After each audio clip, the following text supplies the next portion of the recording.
Hello friends, welcome to UPSC Wala. This is Sonia Ahuja and today we are going to talk about Sustainable Development and Climate Goal. Indian economy book series का ये 25th और final chapter है. सो दोस्तों ये series अब खत्म होने वाली है, but don't worry if you have questions, if you are watching the series in future, you still have questions, you have doubts, you can comment within this video, because मैं हर हफ्ते में 1 या 2 बार अपने सारे वीडियोस के comments को scan करती हूँ to see if there are any questions और सजेशंस फॉर दैट मैटर कि maybe you want to study a particular topic in depth, right. So अगर आपको इकोनॉमिक्स का कोई भी टॉपिक इन डेप्थ में समझना है और या कोई डाउट्स आए हैं over the period, you can ask in any comment section, and if I don't have a video coming soon, I often answer them in the comments themselves. Like comment में ही मैं आंसर दे देती हूँ. So don't worry about it. Whenever you're watching this series, it doesn't matter. Okay, if you have doubt, comment below. Let's see क्या पढ़ने वाले हैं हम इस चैप्टर में. आपने देखा होगा कि कुछ टाइम से हम PYQs जो है वो लास्ट में पढ़ रहे हैं, because initially I wanted to focus on जो नए एस्पिरेंट्स हैं जो पहली बार दूसरी बार प्रिपेयर कर रहे हैं यूपीएससी के लिए. कई बार they forget the importance of PYQs, because even though UPSC बोलता है the syllabus is everything under the sun, but it's not. We have over the period created an understanding of the scope of UPSC का syllabus, right?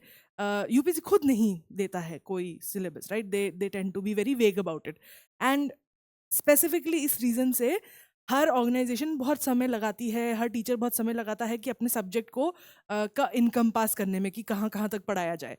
And उसकी सबसे बेहतर understanding UPSC के question से ही आती है कि किस तरीके के सवाल अब तक पूछे गए हैं और how is the pattern of question changing. इसीलिए I used to focus on PYQs a lot, but technically we should always do PYQs, now that we have understood the importance of it. Now I've put them in the end so that हम पहले topic पढ़ ले और फिर देखें कि क्या हम आंसर कर पा रहे हैं कि नहीं, right. So that was the reasoning.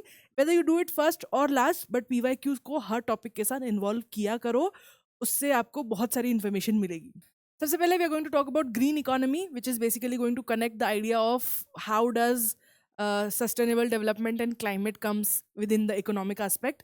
उसके बाद ये कुछ UN द्वारा बनाई गई कुछ समिट्स, ऑर्गेनाइजेशंस, कॉन्फ्रेंसेज हैं, उनके बारे में बात करेंगे, कब कौन सी हुई थी, उसके क्या इम्पैक्ट पड़े, क्या रिपोर्ट्स आई थी. Then we are going to talk about India. India क्या कर रहा है, क्या सस्टेनेबल डेवलपमेंट गोल्स हैं, उसका नेटवर्क क्या है, इंडेक्स मतलब कि किस तरीके से मैनेज किया जाता है, या एक तरीके से बोल सकते हैं कि this index basically helps India understand कि हमारे गोल्स कहाँ हैं और इंडिया कहाँ तक पहुँचा है. उसके बाद फाइनेंस कैसे करते हैं इन सब प्रोजेक्ट्स को, और इंडिया का रिस्क इंडेक्स क्या है, क्लाइमेट चेंज का एक्शन प्लान क्या है, और inter generational equity of sustainable development means now that the new generation is coming, because 30-40 साल हो चुके हैं एनवायरमेंट को के बारे में बात करते हुए. Now understanding how the different generations are working and what is their involvement in climate change and sustainable development. So इन सब चीज़ों के बारे में हम बात करेंगे. Let's start with the green economy. क्या होता है ग्रीन इकोनॉमी? हमने इकोनॉमी के बारे में पढ़ा है, राइट. एक देश है, देश के अंदर जो इकोनॉमी होती है उसमें it's a cyclic movement. Okay, some people are producers, some people are consumers. Producers चीज़ें प्रोड्यूस करते हैं और पैसे लेकर सेल करते हैं. कंज्यूमर्स उनको कंज्यूम करते हैं, पैसे देके खरीदते हैं. यही consumers then work as labourers, जो कि फैक्टर्स ऑफ प्रोडक्शन में आते हैं और नेचुरल रिसोर्सेज का इस्तेमाल करके ये प्रोडक्शन होता है. ये इकोनॉमी का साइकिल घूमता रहता है, लोगों को लाइवलीहुड, आजीविका मिलती रहती है, पैसे मिलते रहते हैं. जैसे जैसे इकोनॉमी बड़ी होती जाती है वैसे वैसे लोगों की इनकम बढ़ती जाती है, उनकी रहने की लाइफस्टाइल अच्छी होने लग जाती है. ये इकोनॉमी है. अब ग्रीन इकोनॉमी बेसिकली क्या होता है कि एक ऐसी इकोनॉमी जो इस ग्रोथ को, जो इकोनॉमी का ग्रोथ है उसको मेंटेन करे, साथ ही साथ जो इन्वायरमेंट के ऊपर रिस्क है उसको कम करे. ठीक है. इकोलॉजिकल स्कैरसिटीज मतलब कि देखो, हमने बात करी थी कि जो बेसिक 4 फैक्टर्स ऑफ प्रोडक्शन होते हैं उसमें सबसे पहला आता है land, which is basically representative of everything which is naturally available, right. So from actual land to water, oil, air, everything. ठीक है. एवरीथिंग इन दिस इन्वायरमेंट जो इंसान ने नहीं बना है वो सब जो है की पार्ट है इकोनॉमिक प्रोसेस का, राइट. तो कैसे हम ऐसी इकोनॉमी बना सकते हैं जिसमें ये प्रोग्रेस जो है वो होती रहे, लेकिन इसके बदले हम ऐसा ना हो कि हमारा इन्वायरमेंट खराब कर दे। हमारा जो नेचुरल चीज़ें हैं उसको स्कैरसिटी में लिमिटेड है, पॉपुलेशन बहुत ज़्यादा बढ़ती जा रही है, तो कैसे we can find new ways to basically fulfil the requirements of the economy. जो इकोनॉमी हमारी बढ़ रही है उसकी रिक्वायरमेंट भी पूरी हो, लेकिन इन्वायरमेंट को अफेक्ट ना करे। ठीक है, ये एक मैक्रो इकोनॉमिक अप्रोच है। मैक्रो इकोनॉमिक मतलब क्या? Top down. ठीक है, top down in the sense हमने माइक्रो और मैक्रो दोनों पढ़े थे कुछ फर्स्ट फ्यू क्लासेस में ही। माइक्रो इज व्हेन ऑन एकदम बेस लेवल, जहाँ लोगों के लेवल, फैमिली लेवल पर जब आप कोई चीज़ें करते हो तो उसे माइक्रो इकोनॉमिक्स कहा जाता है। मैक्रो इज जब आप टॉप डाउन, मतलब पॉलिसी बनाई जाती है और गवर्नमेंट लेवल पे और फिर इम्प्लीमेंट की जाती है, उसे मैक्रो इकोनॉमिक अप्रोच कही जाती है। ठीक है, इसमें क्या है बेसिकली, गवर्नमेंट क्या करने की कोशिश कर रही है, वो ऐसी इकोनॉमिक एक्टिविटीज़ में इन्वेस्ट करने की कोशिश कर रही है जो बेसिकली कार्बन एमिशन है उसको रिड्यूस करे, पॉल्यूशन को, और एनर्जी इफिशिएंट हो। ठीक है, तो बेसिकली आइडिया ये है कि गवर्नमेंट जो है अपनी तरफ से कोशिश कर रही है ऐसी चीज़ों में पैसा लगाने की, इकोनॉमी में, उन चीज़ों को, उन एक्टिविटीज़ को बढ़ावा देने की जिससे सस्टेनेबल डेवलपमेंट हो, जिससे इन्वायरमेंट खराब ना हो। तो उसमें से कुछ एग्जांपल है, चीज़ें जो कार्बन एमिशन कम करती है, पॉल्यूशन कम करती है, और जो एफिशिएंट होती है एनर्जी कंजप्शन, मतलब कि थोड़ी सी एनर्जी, थोड़े से फ्यूल में बहुत ज़्यादा एनर्जी दे दे। ठीक है, उसे उसे बोलते हैं एनर्जी एफिशिएंसी। तो ये सब करने के लिए जो इकोनॉमी है उसे हम ग्रीन इकोनॉमी कहते हैं। Green economy is socially inclusive. ठीक है, मतलब क्या? Socially inclusive in the sense कि वो सिर्फ इन्वायरमेंट की नहीं बट सोशल एस्पेक्ट की भी बात करती है। Biodiversity, animal, flora, fauna, including loss of culture. तो ये इट्स अ मोर होमोजेनस, और बोल सकते हैं कि it incorporates everything, including, so basically environment को तो इंक्लूड करती है बट सोशल को भी इंक्लूड करती है। Social in the sense that हमारा रिश्ता जो है जानवरों के साथ जो हमेशा से रहा है, अलग अलग कंट्रीज में अलग अलग है। इंडिया में ज़्यादातर जानवरों को भगवान के रूप में देखा गया है, जैसे dogs are seen as Shiv ji के वाहन, mouse is seen as Ganesh ji के वाहन, and so on. Every animal has some determination, right? So basically idea ये है कि इन्वायरमेंट, इकोनॉमी और सोसाइटी, तीनों को मिला के हम एक ऐसा सस्टेनेबल बनाए जो बेरेबल हो, इक्विटेबल हो, और एबल हो। मतलब कि इकोनॉमिक ग्रोथ भी होती रहे, ठीक है, इन्वायरमेंट डिग्रेडेशन भी कम हो, और हमारी इक्विटेबल हो। मतलब कि ऐसा ना हो कि कुछ लोगों को बहुत ज़्यादा फ़ायदा हो जाए, कुछ लोगों को बिल्कुल कम फ़ायदा हो, या इंसान तो बहुत बढ़िया हो जाए लेकिन हम पूरे अर्थ के जितने जानवर हैं उनको रौंद दे। तो एक तरीके से ये sustainability includes all three of this combination, so that's what green economy is. Club of Rome, it was founded in 1968 in Rome, Italy.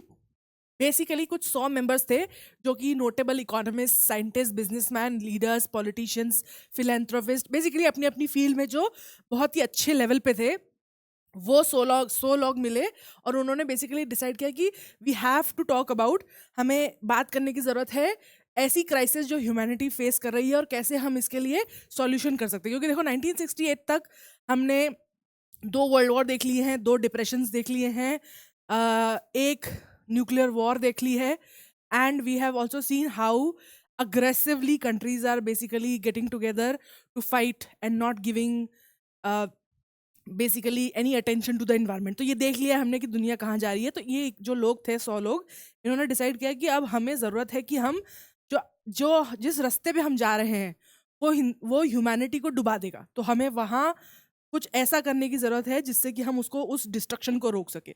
तो उन्होंने बेसिकली कहा कि we have to work on climate planetary emergency. मतलब आपको याद है 2012 में बोल रहे थे मायन कैलेंडर खत्म होगा तो अर्थ जो है खत्म हो जाएगी, उसकी मूवी भी आई थी।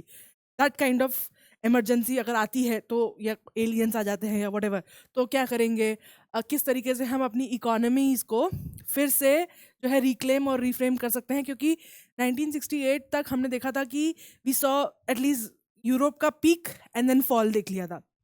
क्योंकि before world war 1, world war 2, I think Britain and most of the European countries were at its peak because of colonisation, and फिर वर्ल्ड वॉर 1-2 में वो पूरी खत्म हो गई थी, and then America came out, and then we were seeing कि Europe was building itself again and America and Russia were fighting, right? तो एक तरीके से ये they were trying to reclaim that economy that they had earlier, plus youth leadership. क्योंकि one thing that was always evident, और ये आज भी सच है बाय द वे, कि उस टाइम पे भी लोगों को लगता था कि ये जो बुढ़े लोग हैं ये मिल के लड़ रहे हैं, यूथ को वॉर में सेक्रीफाइस कर रहे हैं, यूथ जो है वो अपना बॉडी खराब कर रहे हैं in wars and in mines, whereas these old people are taking us in a direction that we don't want to do. So youth needs to come up and take the position of power. So ye true for today also. Maybe we should make a club of Delhi or something now, about time. तो ये basically एक club था, इसका seminal report थी the limits to growth. ठीक है, usually आप देखोगे कि हमेशा जब भी कोई भी इकोनॉमिक एक्टिविटी होती है तो they sort of make a statement like taking growth to another levels and all of that. This is talking about the limits to growth. What are the things that are limiting our sustainable growth? ठीक है, क्या ऐसा, क्योंकि यहाँ तक वो समझ चुके हैं कि जिस राह पे हम जा रहे हैं वो तो नहीं चल पाएगा. तो इन्होंने ये पब्लिश करी थी 1972 में. ये जो है एक बिगनिंग थी जहाँ पर पहली बार ग्लोबल सस्टेनेबिलिटी मूवमेंट लॉन्च हुआ था और पूरे वर्ल्ड को अलर्ट किया गया था कि भाई जो आप कर रहे हो ह्यूमन एक्टिविटीज़ वो प्लैनेट की हेल्थ के लिए बहुत ख़राब है. ठीक है, ये रिपोर्ट ने हाईलाइट किया था कि कैसे नेचर की लिमिट्स होती है और अपनी जो इकोनॉमिक ग्रोथ है उसकी लिमिट होती है, क्योंकि रिसोर्सेज, टेक्नोलॉजी, ये सब लिमिटेड हैं और हमें फोकस करना चाहिए. मतलब हमारी इकोनॉमी बहुत ज़्यादा इन चीज़ों पे फोकस्ड है जो लिमिटेड हैं, but not focusing on other things that can be developed, like for example technology, right. और हम फोकस नहीं कर रहे हैं ग्लोबल इक्विलिब्रियम पे, मतलब कि global equilibrium in the sense that every human living on the globe should have equal rights and over the planet and all of that. So वो कह रहे थे कि हम जो कर रहे हैं ना, it's not right. This was the first time they had mentioned it. Next came, तो इसके बाद आया Brundtland Commission. Brundtland is basically the name was Harlem Fro Harlem Brundtland. She was the Prime Minister of Norway. उन्होंने एक committee लगाई थी under the world commission on environment and development, जिन्होंने basically एक गाइडलाइंस बनाई थी कि कैसे देश जो है क्या कर सकते हैं फॉर सस्टेनेबल डेवलपमेंट. ये जो कमीशन थी ये 83 से 87 के बीच में थी. 87 में ये डिसॉल्व हो गई थी. इन्होंने एक रिपोर्ट पब्लिश करी थी, Our common Future, in 1987. It was publish for the purpose of this report only. Report में बेसिकली डिफाइन किया गया था कि मेन एम क्या था इस रिपोर्ट का या इस ऑर्गेनाइजेशन का, कि आप इस तरीके की एक रिपोर्ट बनाओ जो जिसमें आप बता सकते, एक अच्छे से डिफाइन कर सको कि क्या मतलब है सस्टेनेबल इकोनॉमिक ग्रोथ का. What is it, what needs to be done, why it needs to be done, उसको आउटलाइन करने की जरूरत थी. तो इस रिपोर्ट ने डिफाइन किया कि sustainable development is development that meets the need of current generation without compromising the ability of future generation. तो उन्होंने क्या बोला कि सस्टेनेबल इकोनॉमिक डेवलपमेंट वो डेवलपमेंट है जो आज जो लोग हैं, इस जो जनरेशन है, उनकी पूरी नीड्स को फुलफिल करती है. नीड्स को, वांट्स को नहीं, नीड्स को फुलफिल करती है इन सच अ वे कि वो फ्यूचर में आने वाले जनरेशन की नीड्स को कॉम्प्रोमाइज नहीं कर रही है. So this is where the very first definition of sustainable development came from. Then we're going to talk about the Earth Summit. 178 nations came together in June 1992 in Rio de Janeiro in Brazil to attend the Earth Summit. इसका main M था कि किस तरीके से हम जब development की बात कर रहे हैं, इकोनॉमिक डेवलपमेंट की, तो उसमें हम सस्टेनेबल डेवलपमेंट को प्रायोरिटाइज करें, कि डेवलपमेंट तो करें लेकिन इस तरीके से कि वो एक सस्टेनेबल हो, मतलब हमारी फ्यूचर जनरेशन के लिए सब कुछ खराब नहीं करना है. और दूसरा, जो इन्वायरमेंटल डिग्रेडेशन हो रहा है हमारी इकोनॉमिक एक्टिविटीज से, उस पर रोक लगाना. इस समिट के अंदर 3 मेन डॉक्यूमेंट निकले थे. रियो डिक्लेरेशन बेसिकली एक तरीके का डिक्लेरेशन होता है. जितने भी मेंबर्स होते हैं ज्वाइन करने वाले, वो कहते हैं कि हाँ हम समझते हैं the importance of why we have come here and we kind of resonate with the values that we are talking about of sustainable development. This is basically more like saying कि हाँ we are on the same page as you. Agenda 21 was basically more of a action plan, कि करना क्या है. बोल तो दिया, आप अग्री करते हो कि हाँ भाई सस्टेनेबल डेवलपमेंट होना चाहिए, करना क्या है. ठीक है, तो दिस इज वेयर करना क्या है आता है. इन्होंने 4 सब हेडिंग के अंदर कुछ 21 एक्शन प्लान दिए हर स्टेट को कि ये करो. तो वो क्या थे सब, एक सोशल इकोनॉमिक डायमेंशन. बेसिकली ज़्यादातर इकोनॉमिक डेवलपमेंट की जब बात होती है तो क्या होती है कि we have to bring equality, we have to give we have to eradicate poverty, hunger, right. इन चीज़ों के बीच में ना इन्वायरमेंट डिग्रेडेशन बहुत नीचे रह जाता है. तो under this social and economic dimension idea ये था कि जो लोग एक्चुअली में इकोनॉमी से के लिए, जिनके लिए हम इकोनॉमी को बेटर करते हैं, उनको इंक्लूड करो इन sustainable development.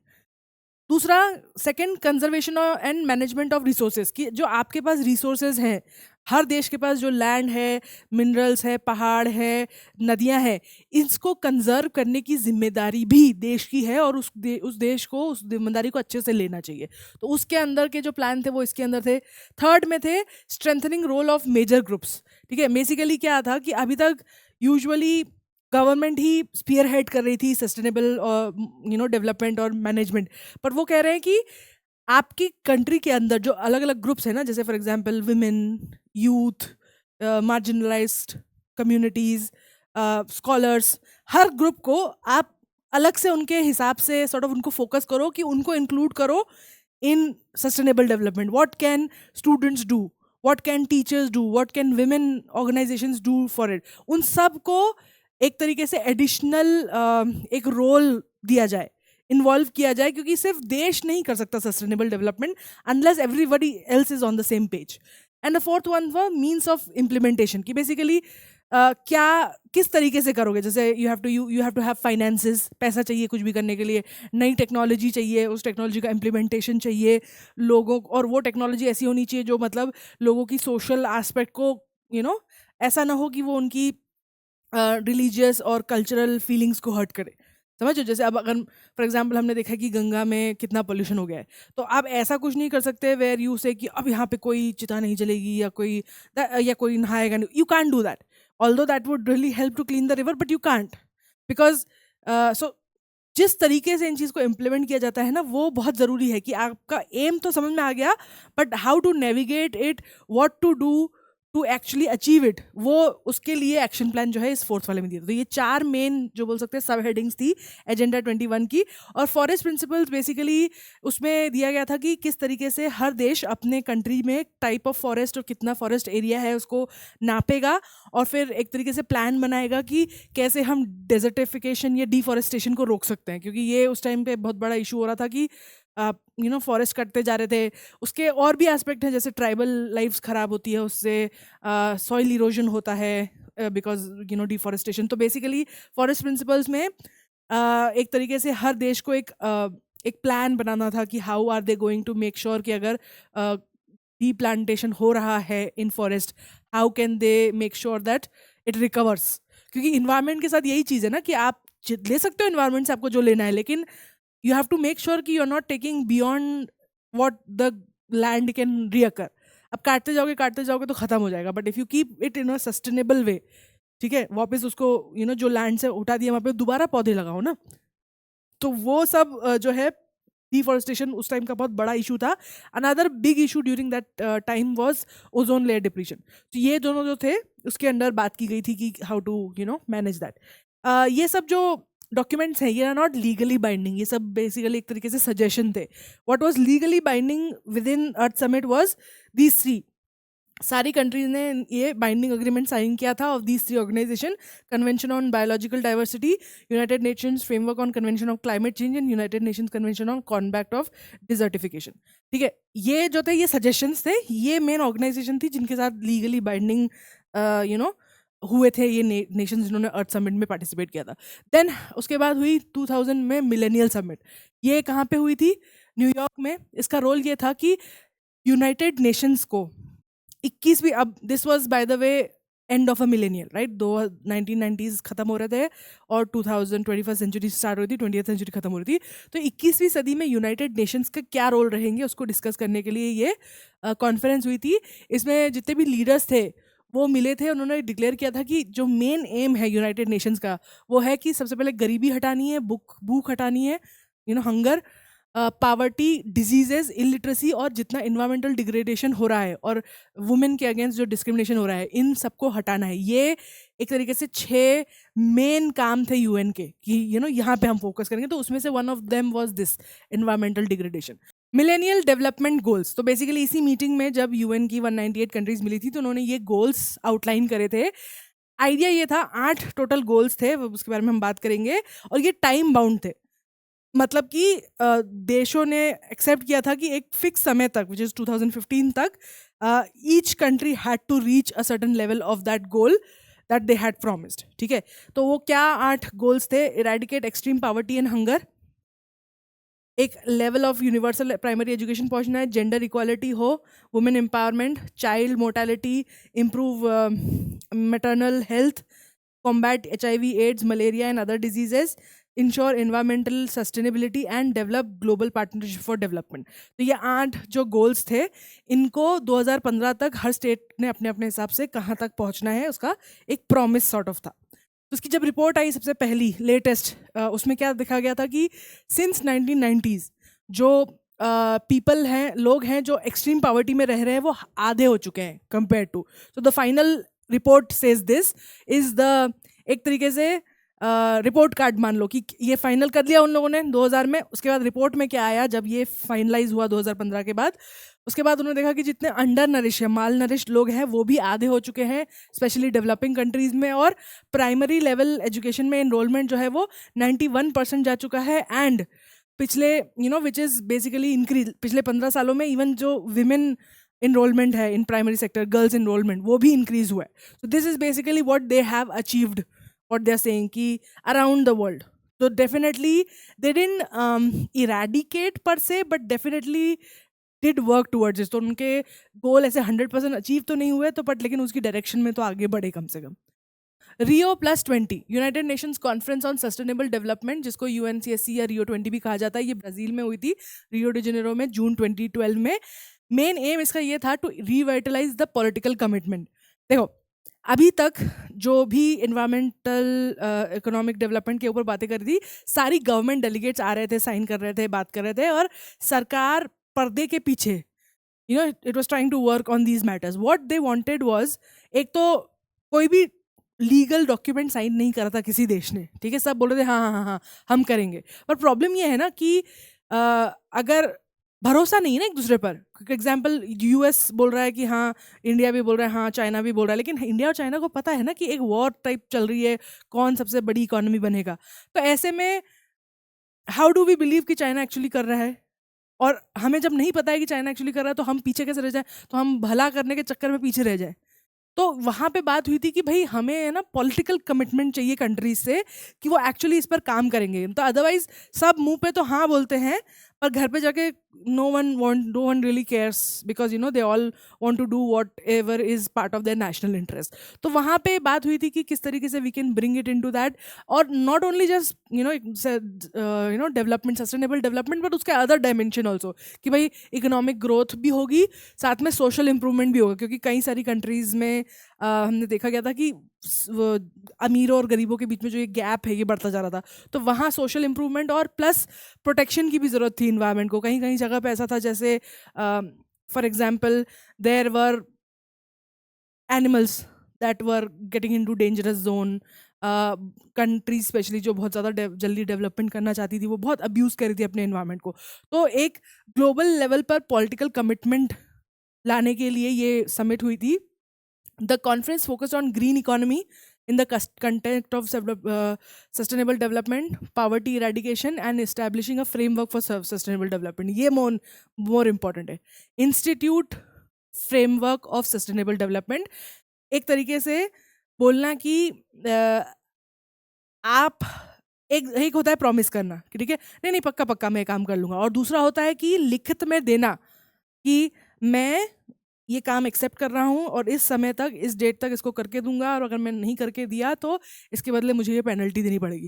That and a hollow promise, that's the difference we are talking about. तो अभी तक जो थे हॉलो प्रॉमिस चल रहे थे, and this is where they wanted to create a institutional framework to follow up कि क्या हो रहा है, कितना हो रहा है. So then this high level political forum on sustainable development HLPF was establish on June 9, 2013. एक साल बाद यहाँ पे एस्टैब्लिश किया था कि भाई ऐसे एक इंस्टीट्यूट की ज़रूरत है जो कि आपको पॉलिटिकल कमिटमेंट दे. एंड देन उसके एक साल बाद this was developed and then basically agreed upon by all the members who participated in Rio 20, और उसको टाइटल दिया गया था द फ्यूचर वी वॉन्ट.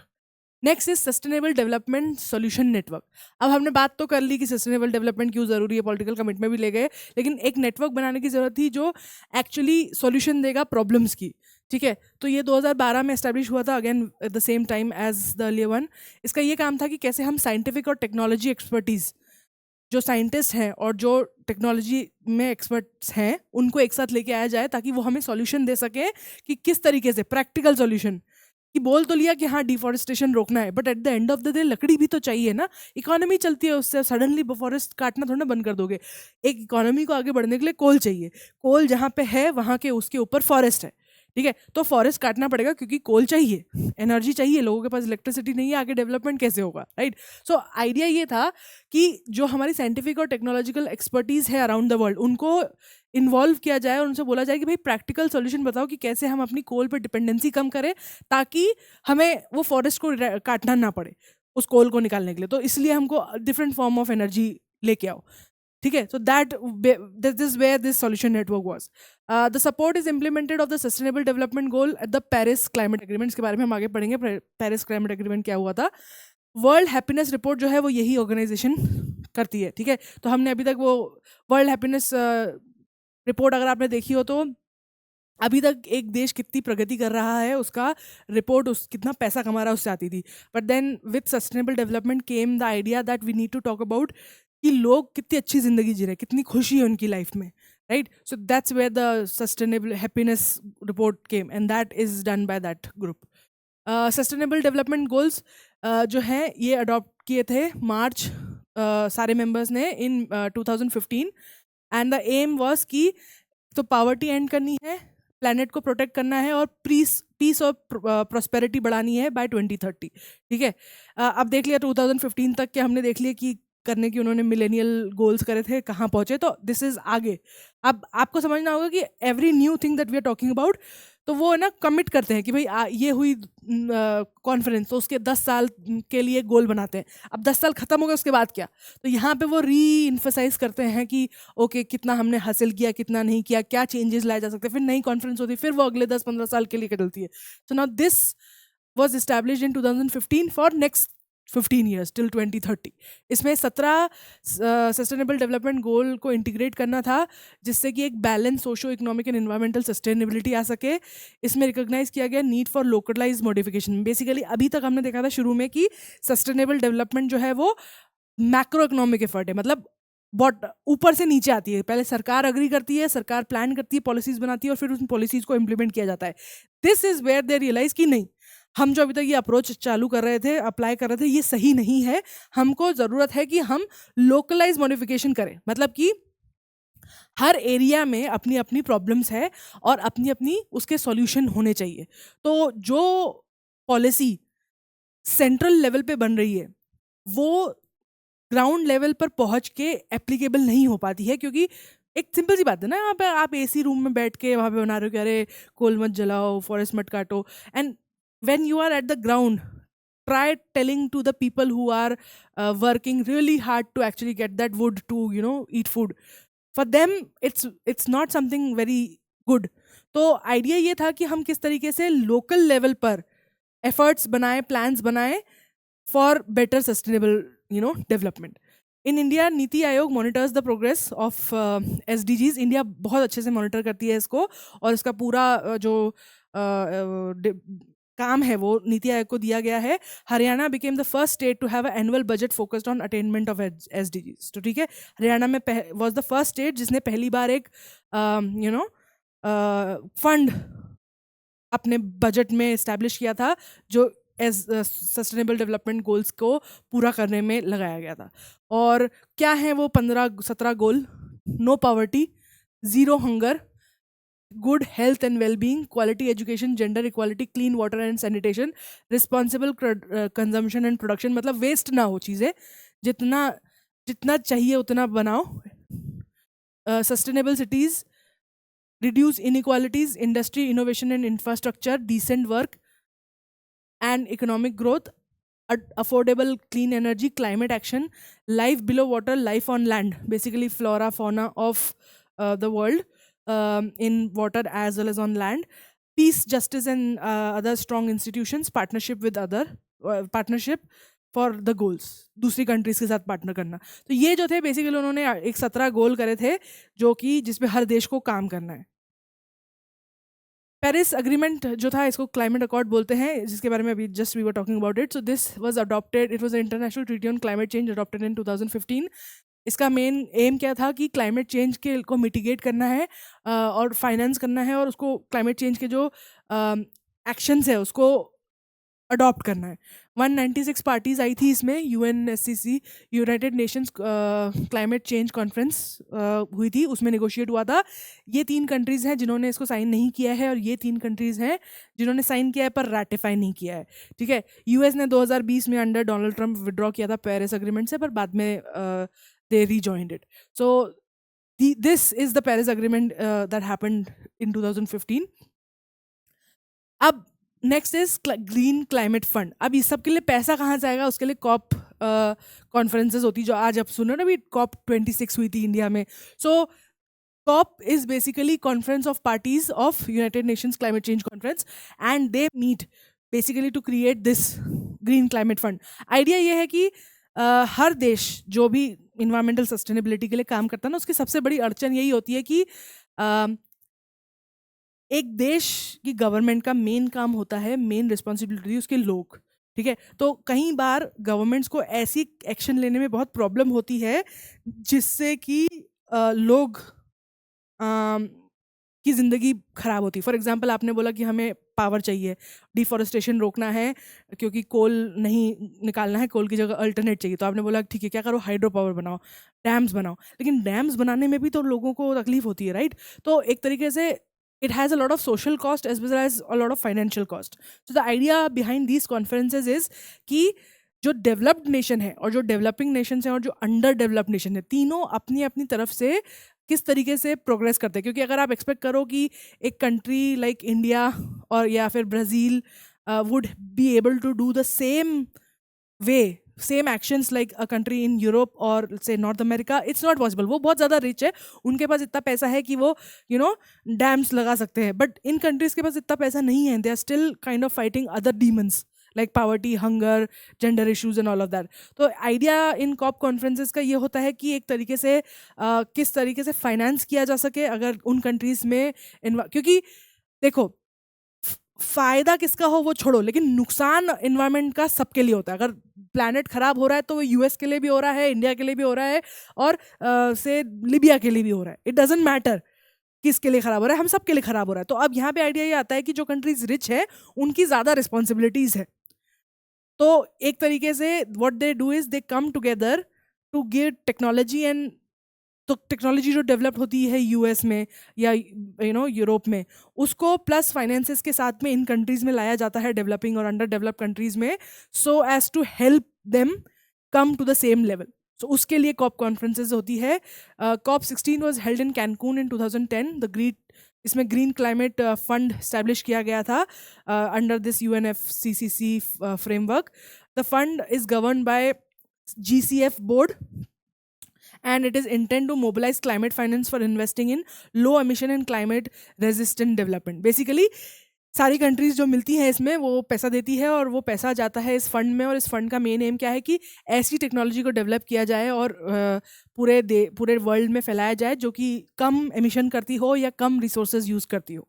ठीक है. क्योंकि अगर सिर्फ मान लो इंडिया जाएगी करने के लिए कुछ रिसर्च, तो इंडिया को पैसा लगाना पड़ेगा, उधर दूसरी कंट्री को अलग अपना पैसा लगाना पड़ेगा, चाइना को अलग, रशिया को अलग.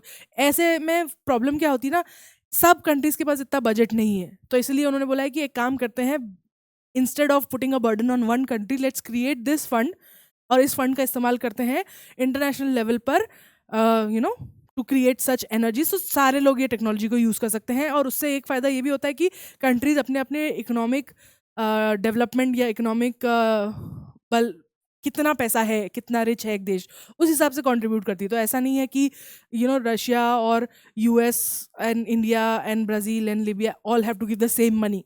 दे can just give the proportion of what their GDP is, and then you have this fund that can use by everyone. ठीक है. फ़ायदा सबका फ़ायदा और कम नुकसान. Next is global environmental facility. ये बेसिकली एक फैसिलिटी थी जो 1992 में अर्थ समिट के टाइम में इस्टेब्लिश की गई थी. इसमें बेसिकली स्ट्रेटेजिक इन्वेस्टमेंट होते हैं on planets most pressing environmental problem. मतलब दुनिया में जो सबसे ज़्यादा डिफिकल्ट प्रॉब्लम्स है उनके लिए फ़ंड इकट्ठा किए जाते हैं. जैसे एक टाइम था जब ओजोन लेयर सबसे बड़ी प्रॉब्लम थी। आज बोल सकते हो आप Pacific garbage patch is the biggest problem, और dying rivers shrinking, that's one of the biggest problem. तो जो भी मोस्ट प्रेसिंग इशू होता है एनवायरनमेंट का, उस पर फोकस करते हैं। ये प्रोग्राम जो है स्मॉल ग्रांट्स देता है लोकल कम्युनिटीज़ को और सिविल सोसाइटीज़ को, ताकि वो अपने एरिया में जो प्रॉब्लम है उसको उस लेवल पर सॉल्व कर सके। इंडिया में कई सारे अलग अलग एरियाज़ में अलग अलग चीज़ों पर ये ऑर्गेनाइजेशन काम करती है, जैसे बायोडाइवर्सिटी, क्लीनिंग रिवर्स, ठीक है, कहीं पे sustainable urban and rural housing, बहुत सारे अलग अलग डिपार्टमेंट में काम करती है। मिनिस्ट्री ऑफ फाइनेंस जो है वो इसका पैसे का साइड देखती है, और जो इसके ऑपरेशंस है वो इंडिया में ministry of energy and environment जो है वो देखती है। तो this is how this functions. They have so many projects around the country. Clean development mechanism ये डिफाइन किया था आर्टिकल 12 ऑफ क्योटो प्रोटोकॉल। इसमें basically country with an emission reduction commitment under the Kyoto protocol.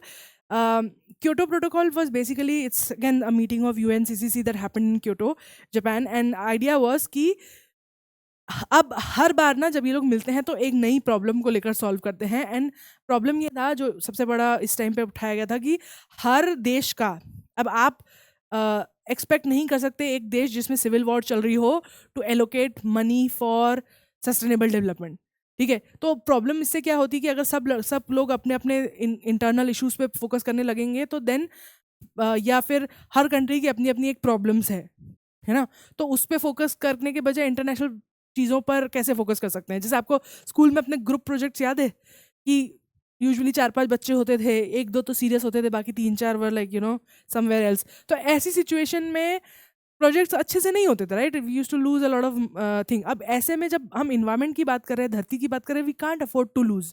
सो यहाँ पे idea ये था कि Kyoto protocol में ना कंट्रीज़ को अलग अलग ग्रुप्स में डिवाइड किया गया था, so as to focus on issues that are more relevant to them, ठीक है। तो और या फिर उनको थोड़ा सा लीवे दिया जाए टू, बिकॉज उनकी इतनी हैसियत नहीं है कि वो इतना पैसा लगा सके। सो बेसिकली अलग अलग कंट्रीज़ को अपने अपने कंट्री के टेक्नोलॉजी के हिसाब से एक बांट दिया गया था कि ये कंट्रीज़ यहाँ फोकस करेंगी, ये कंट्रीज़ यहाँ फोकस करेंगी, and that was what was Kyoto protocol.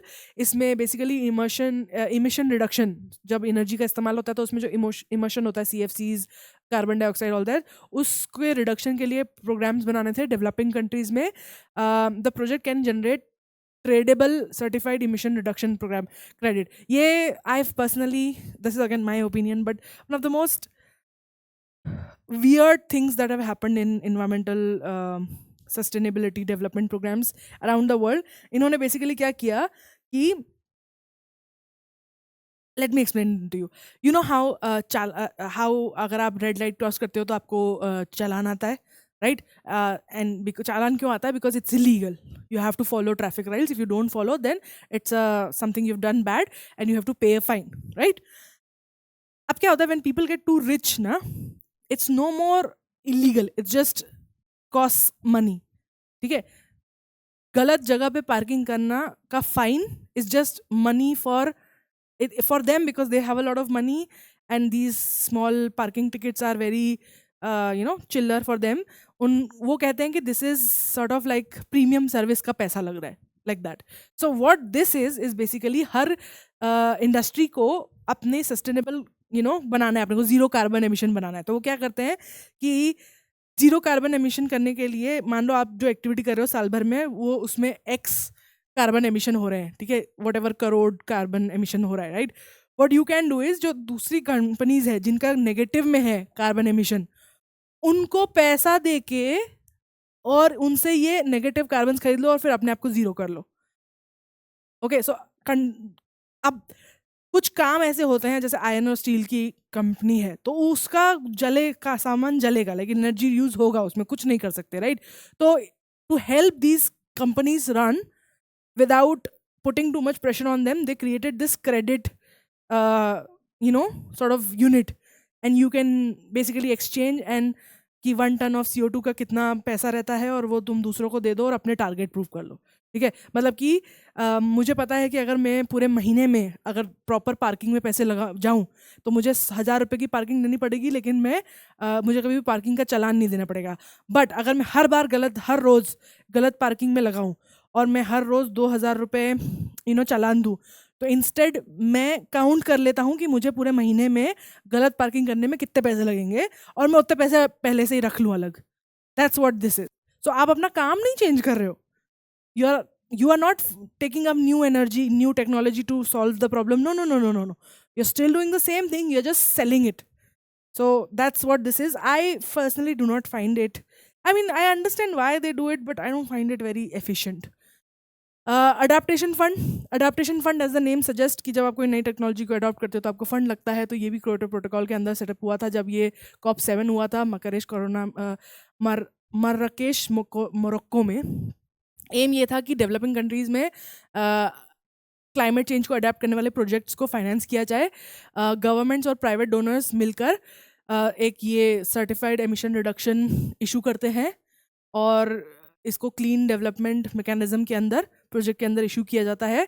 Fund is supervise and manage by this board and the ministry of environment, forest and climate change जो है गवर्नमेंट ऑफ इंडिया, ये designated authority है for this fund. सो ये fund बनाया जाता है, और नाबार्ड जो है उसको काम दिया गया है कि वो इस फंड को कैसे यूज़ करना है उस पर फोकस करें, इम्प्लीमेंटेशन कैसे होगा वो ये फोकस करेगी। ठीक है, so this was adaptation fund. NITI Aayog voluntary review, now this is one of the really good things about India, क्योंकि जैसे यूजुअली क्या होता है कि आपको कुछ भी काम बोला गया है, आपने कहीं फ्रेंड्स ग्रुप में मान लो प्रॉमिस किया कि मैं ये करूँगी, ठीक है, तो जब आप दोबारा मिलते हो तब आपसे पूछा जाता है कि हाँ भाई क्या हुआ, क्या किया, तुमको ये काम दिया था, right. But this NITI Aayog is basically जब हमको instead of we telling the people what we have achieved in the next meeting, we keep a tap of what we are doing throughout the year. तो हम खुद ही का एक index बना के रखा है हमने, जिसपे हम खुद ही को मार्क करते रहते हैं whether we have reached our goals और नॉट। ठीक है, तो India second voluntary national review 2020 report जो थी उसको decade of action taking sustainable development goals to from global to local, ये थी। ये एक रिव्यू और इम्प्लीमेंटेशन प्रोसेस है for 2030 agenda of the 17 sustainable goal, जो 17 सस्टेनेबल गोल्स हमने पढ़े थे उसको लेकर है। इंडिया जो है एक लीडिंग रोल ले रहा है इन प्रमोटिंग ग्लोबल इंगेजमेंट प्लेटफॉर्म। ठीक है, क्योंकि इंडिया ने कई सारे प्लेटफॉर्म्स पे लीडरशिप ले रहा है कि हाँ हम इन्वायरमेंट के लिए काम करना चाहते हैं, सस्टेनेबिलिटी के लिए, जैसे for example the solar alliance, the coalition of disaster resilience infrastructure, इन सब में बहुत आगे होके काम कर रहा है। तो उसके लिए we actively participate in implementation of the Sendai framework convention for combat of desertification and the Paris climate agreement. तो पेरिस क्लाइमेट एग्रीमेंट के बारे में हमने बात कर ली। UN Convention of Combat of Desertification also. Sendai framework was basically related to disaster management, और उसके 3 aspect like risk, vulnerability and capacity were also इसके अलावा including natural disasters की जगह technological disasters also भी include करना, जैसे for example not just about a tsunami but also like what happened in Fukushima, right, और Chernobyl. So that is basically what ये है कि ऐसी सस्टेनेबल टेक्नोलॉजी, बट साथ में ध्यान देना कि कितना रिस्क है उसका, उस पर भी ध्यान देना। तो इंडिया ने एक्टिवली इन सब में पार्टिसिपेट किया है over the years, and this has been the improvement. So localising SDGs, sensationalisation and awareness. Basically उस टाइम पे एक आइडिया जो था कि किस तरीके से, अगर जैसे हमने कहा कि गवर्नमेंट जब काम करती है किसी भी पर्दे के पीछे, जब लोगों को पता नहीं होता तो it doesn't become a big issue. तो इसीलिए वही क्रिटिसिज्म था मैक्रो इकोनॉमिक अप्रोच का भी, कि गवर्नमेंट प्लान करती है और उसके इम्प्लीमेंटेशन ग्राउंड पर आते आते थिंग्स चेंज ना। India wanted to do it the other way around. They wanted to start the process of implementation of economic environmentally friendly technology from the local areas। ठीक है, कि लोकल कम्युनिटी अपने अपने हिसाब से अपनी अपनी प्रॉब्लम्स को टैकल करे, वहाँ से इम्प्लीमेंटेशन हो, and then it can be brought up on a national level. तो उसके लिए उन्होंने कहा कि भाई अवेयर करना लोगों को बहुत ज़रूरी है, सेंसिटाइज करना उसको बहुत ज़रूरी है। तो हेंस हमने देखा है कि हर किसी प्रॉब्लम में इंडिया में ये होता है, जैसे अगर डिजीज़ को लेकर है तो पोलियो को लेकर, जैसे अमिताभ बच्चन की कैसे वो आई थी 2 बूंद जिंदगी के ऐड आई थी। तो सेंसिटाइज करना या लोगों में अवेयरनेस फैलाना is very important, because when people know कि ये प्रॉब्लम है जो सॉल्व करना है, तो then those people only force the political parties to actually put this in their manifesto and work on it. Plus हमने देखा हर लोकल एरिया की, हर रीजन की प्रॉब्लम्स अलग अलग होती है. जैसे अब Rajasthan and Uttar Pradesh, Bengal might not have the same problems. Deforestation ही सही, लेकिन अलग अलग रीजन से डिफॉरेस्टेशन हो रहा है, उसके इम्पैक्ट अलग अलग हो रहे हैं, right. So that basically was the idea behind this, कि किस तरीके से अवेयरनेस फैलाई जाए for localising the sustainable development goal. Niti Aayog ने एक रिपोर्ट मिलाई कि कैसे कंट्री वाइज सेंसिटाइजेशन करना है, अवेयरनेस डेवलपमेंट करना है, सारे जो स्टेक होल्डर्स है उनको बताना है, कोऑर्डिनेट करना है. कोर प्रोसेस है ये कोऑर्डिनेशन इस इम्प्लीमेंटेशन का. इफेक्टिवनेस ऑफ अ पॉलिसी, किसी भी पॉलिसी की इफेक्टिवनेस तभी होती है जब उसका नॉलेज और अवेयरनेस जो है वो अच्छे से किया जाए. तो NITI Aayog in partnership with UN and other knowledge partner initiated this sensitization and awareness building measures for early stages. So that's what was done to basically make sure that people know why we need clean, water. Why do we need to make sure that we are not using plastic? Why do we need to keep our surrounding clean? कैसे diseases फैलती हैं, all of that thing. SD index, India index. तो नीति आयोग ने जो है ये index और डैशबोर्ड निकाला. This is what I was talking about, कि इंडिया जो है खुद ही को एक डैशबोर्ड बना के रखा है कि इंटरनेशनल लेवल पे तो हमने प्रॉमिस किया ही है कि हम ये करेंगे, बट इंडिया को लगता है कि why wait till the last moment to show them what we have done when we can continue show the people what we are doing. So they have created this dashboard where they're constantly sort of trying to figure out how much better they are in terms of environmental sustainable environment development. ये India जो है first country थी जिन्होंने इस तरीके का government led sub national measurement बनाया था SDGs के लिए. इसमें कोलैबोरेशन किसका था? Ministry of statistics and programme implementation, UN and global green growth initiative.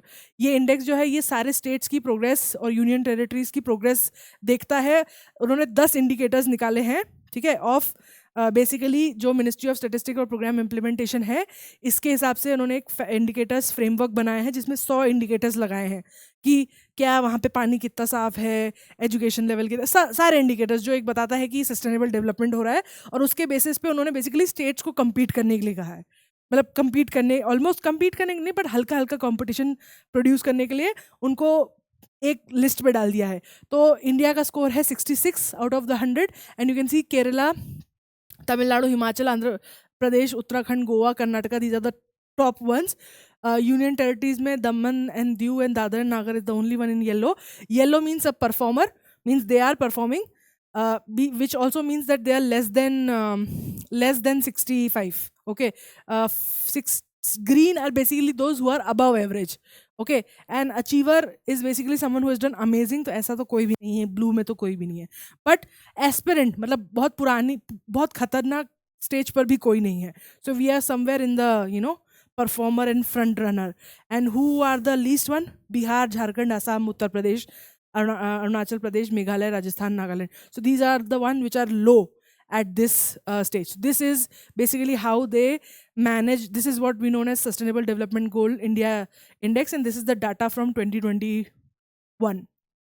Sustainable climate finance, basically 2020 और 21 में एक सर्वे हुआ था, इकोनॉमिक सर्वे. उसमें कहा गया था कि ज़रूरी है कि हम इम्पोर्टेंस दें सस्टेनेबल फाइनेंसिंग को जब गवर्नमेंट अपने डेवलपमेंटल गोल्स को मीट कर रही है. ठीक है, जो भी गवर्नमेंट करना चाहती है, जिस भी तरीके से गवर्नमेंट डेवलप होना चाहती है, उसके जो फाइनेंसिंग है उसको भी सस्टेनेबल रखा जाए. क्योंकि जितना ज़्यादा आप पैसा लगा रहे हो उतना पैसा आप दूसरे सेक्टर से, क्योंकि बजट तो सेम है ना, बजट तो उतना ही है.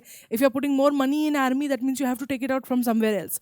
सो sustainable financing was the idea कि कम से कम पैसे में ज़्यादा से ज़्यादा आउटपुट दिया जा सके. तो उसके लिए क्या करना चाहिए? तो एक ये वॉलंटरी गाइडलाइंस है. वॉलंटरली मतलब क्या? खुद ने देश के लिए, खुद के लिए बनाई है और कोई लीगल वो नहीं है, बस वॉलंटरी हुआ कि ऐसा करना है.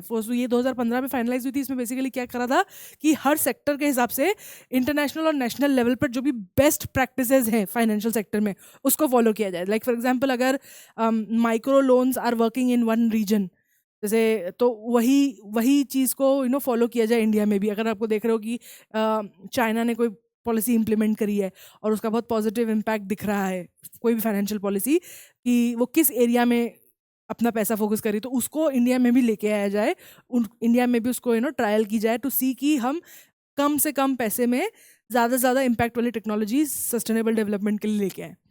आरबीआई ने इंक्लूड किया कि लेंडिंग जो सोशल इंफ्रास्ट्रक्चर है हमारा, जो हमारा लेंडिंग है, जैसे हमने बात करी थी ये बैंकिंग की, जब हम बात कर रहे थे कि किस तरीके से कुछ प्रायोरिटी सेक्टर टारगेट्स होते हैं जिनको, जो अपनी जितनी भी बैंक्स होती है उनको एक टारगेट दिया जाता है कि भाई आपको एटलीस्ट इतना परसेंटेज जो है इन सेक्टर्स में लोन देना है। तो उसके अंदर उन्होंने बेसिकली और स्पेसिफाई कर दिया कि भाई with in this priority sectors और स्मॉल रिन्यूएबल एनर्जी प्रोजेक्ट्स पे इतना स्पेसिफिक और आपको इम्प्लीमेंट करना है।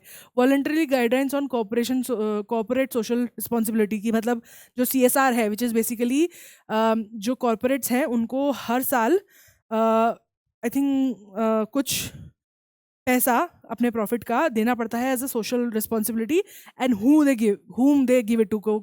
कभी वो किसी ऑर्गेनाइजेशन को देते हैं, जैसे for example while I was working in an NGO, there was a program called like Vodafone was the company that used to run our project। तो हमारे प्रोजेक्ट का नाम ही था Vodafone some dash, right? So companies अलग अलग NGOs में अलग अलग प्रोग्राम चलाती है depending on what they want to work it. Some work on gender equality, others work on education and so on. तो उन्होंने एक ये वॉलंटरी गाइडलाइंस बनाई थी CSR के लिए भी कि वो किस तरीके से कहाँ इन्वेस्ट कर सकते हैं। Instead of giving money for X they can give it at Y so as to help better with the development of sustainable goals। Union budget 2019-20 proposal, उन्होंने कहा था कि सोशल स्टॉक एक्सचेंज हो सेबी के अंडर, जिसमें social enterprises and voluntary organization को सेबी के under stock इस पे डाला जाए। ग्रीन बॉन्ड मार्केट, इंडिया में चाइना के बाद दुनिया का second largest bond market green bond market बना था। बेसिकली आइडिया ये है कि अभी तक जब भी जितने भी ग्रीन प्रोजेक्ट्स हैं उनके लिए पैसा कहाँ से आ रहा था, या तो वॉलंटरी फंड से आ रहा था, या GSF से आ रहा था, या इंटरनेशनल ऑर्गेनाइजेशन लगा रही थी, या तो गवर्नमेंट लगा रही थी। ठीक है, उन्होंने कहा कि जैसे हमने बाकी सारे इसमें देखा कि कैसे गवर्नमेंट कॉन्स्टेंटली कोशिश कर रही है कि प्राइवेट फंड्स को लेके आया जा सके, right? So this is where green bond market comes, where basically government जो है ये स्पेशल बॉन्ड्स देती हैं जिसमें कंपनीज इन्वेस्ट कर सकती हैं, and this money is then applied to projects specifically for green project which are sustainable project, या फिर ऐसे प्रोजेक्ट जो इन्वायरमेंट को मतलब हमारी जो प्रेजेंट टेक्नोलॉजी है उसको आगे लेके जा सके। ऐसे प्रोजेक्ट में इन पैसों को फिर इन्वेस्ट किया जाता है। तो सेबी की गाइडलाइन में इस तरीके की ग्रीन बॉन्ड्स को इंडियन स्टॉक एक्सचेंज पे डाला गया था। So as of December 24, 2020, 8 ESGs which is environmental, social and governance mutual funds have been launched in India। India ने कई सारे ग्रीन इंडाइसेस बेसिकली मीन्स कि कितना पैसा लगाया जा रहा है ऑन प्रोजेक्ट्स, उसके इंडेक्स, तो वो सब भी इन्वेस्ट, और कितने मतलब पैसे वो रिटेल इन्वेस्टर ग्रीन बॉन्ड्स में, ग्रीन कंपनीज और बॉन्ड्स में इन्वेस्ट कर रहे हैं, उसके लिए इंडाइसेस ये बनाए थे 2012, 13 और 17 में। India's initiative on international stage, सबसे पहला है इंटरनेशनल सोलर अलायंस, ठीक है, launch by world solar bank, one sun one world one grid initiative. ये इंडिया ने स्टार्ट किया है क्योंकि India has one of the most available resources. और एक और इसकी पीछे एक और ये था कि जैसे अगर आप अर्थ देखो तो सबसे ज़्यादा जो एनर्जी डिप्राइव्ड एरिया है वो इक्वेटर के पास ही है, ठीक है, अफ्रीका के थ्रू जाता है, एशिया के थ्रू, एशिया के जस्ट नीचे south Pacific, Latin America, and these are the region जिनके पास सबसे ज़्यादा सन है, but these are also the countries जिनके पास सबसे कम पैसा है।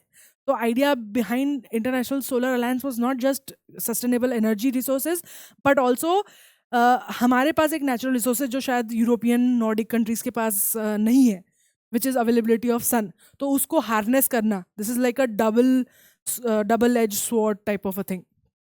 ये जो प्रपोज किया गया था वर्ल्ड सोलर बैंक ने कि वो डेडिकेटेड फाइनेंसिंग प्रोवाइड करेंगे एनर्जी प्रोजेक्ट्स के लिए in all the ISA countries. अब इसमें देखो कि ISA कंट्रीज़ में आई थिंक जो कंट्रीज़ जहाँ पर ज़्यादा सन नहीं है उनको इंक्लूड नहीं किया गया है, और ये वो इंक्लूडेड भी हैं तो they are not like they have only the right to participate, not the right to vote. So this is basically double काम करती है ऑर्गेनाइजेशन। इन कंट्रीज़ को जो यूजुअली पीछे रह गए हैं उनको एक नया एनर्जी सोर्स भी दे रही है, plus it's sort of trying to develop these under developed areas as well. International platform for sustainable finance, ये यूरोपियन यूनियन के साथ में Argentina, Canada, Chile, China, India, Kenya और मोरक्को ने 2019 में लॉन्च किया था। इसका मेन एम ये था कि कैसे प्राइवेट जो कैपिटल है ठीक है, प्राइवेट जो पैसा है उसको किस तरीके से हम इन्वायरमेंटली सस्टेनेबल प्रोजेक्ट्स में इन्वेस्टमेंट करने की कोशिश करें, like how do we pull private money into this. क्योंकि देखो at the end of the day governments usually पैसा लगाती है उन चीज़ों में जिनसे शायद ज़्यादा प्रॉफिट ना हो, क्योंकि उनका एम रहता है लोगों की भलाई करना। पर प्राइवेट कंपनीज यूजुअली क्या करती है, उसे उन्हीं चीज़ों पर पैसा लगाती है जहाँ से उन्हें पता है उसमें मैक्सिमम प्रॉफिट होगा। तो गवर्नमेंट का एम ये है कि किस तरीके से हम ग्रीन सस्टेनेबल टेक्नोलॉजी को प्रॉफिटेबल बना सकें, ठीक है, ताकि प्राइवेट भी उसमें इन्वेस्टेड हो, मतलब इन्वेस्ट करने के लिए।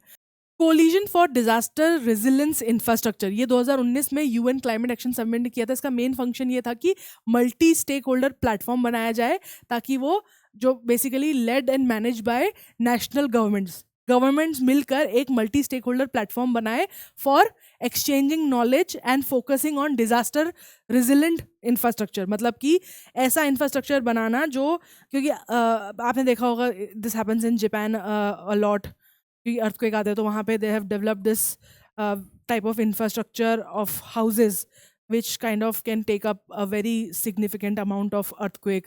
तो बट लेकिन यही चीज़ अगर आप नेपाल में देखो तो हर बार वहाँ पे नेपाल में जब भी भूकंप आता है it completely destroys the country. So idea ये था कि जब एक कंट्री है ना वो अपने गोल्स पर, जो उसके गोल हैं of sustainable development, economic development, उस समय फेल हो जाती है अगर उन्हें बार बार अपने कंट्री को रीबिल्ड करना पड़े।